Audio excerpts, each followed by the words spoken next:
आपके साथ मैं हूं दीपिका। अविनाश ने पकड़ ली दिग्विजय की कॉलर। घर में हो गई पहली बड़ी फाइट। इससे पहले भी फाइट हुई है अविनाश और रजत के बीच में, लेकिन प्रोमो को देखकर लगता है कि ये इस सीजन की तो सबसे बड़ी फाइट हो गई है। और वो इसलिए हो गई है क्योंकि ईशा को कमेंट पास कर रहे थे नपटी यानी कि दिग्विजय। ऐसी कौन सी बात उन्होंने कह दी थी कि अविनाश को इतना ज्यादा गुस्सा आ गया और अविनाश के साथ साथ रजत विवियन चढ़ पड़े दिग्विजय पर।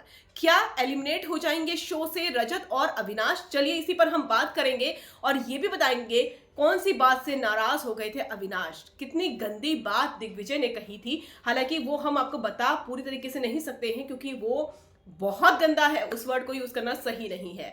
लेकिन दिग्विजय ने जो बातें यहां पर ईशा को कही, दोनों के बीच में लड़ाइयां हो रही थी, ईशा सामने थी, दिग्विजय यहां पर थे। उन्होंने कहा चाट ले, इस तरह की बातें जो बोली थी उससे ईशा भड़क गई। ईशा ने बोला तो बोल क्या रहा है। इवन घर की सारी फीमेल नाराज नजर आई यहां पर दिग्विजय से, क्योंकि दिग्विजय का लैंग्वेज जो था वो बहुत ज्यादा गंदा था। उसी लैंग्वेज से हैरान परेशान अविनाश ने कॉलर पकड़ लिया दिग्विजय का, जो कि बहुत गलत भी नहीं कह सकती मैं, क्योंकि अगर आप किसी फीमेल कंटेस्टेंट को, चाहे वो कितनी भी गंदी आपकी नजर में हो, आप उसको इस तरीके से कैसे कह सकते हैं चाट ले?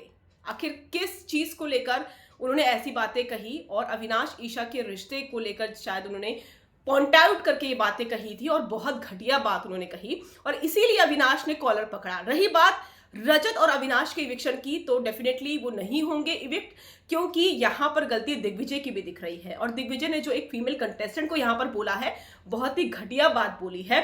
ऑब्वियस ही बात है घर की सारी फीमेल को इसका विरोध में जाना चाहिए, क्योंकि ये बिल्कुल गलत था। और आप किसी को कुछ भी बोल सकते हैं, लेकिन इतनी गंदी बात कैसे बोल सकते हैं?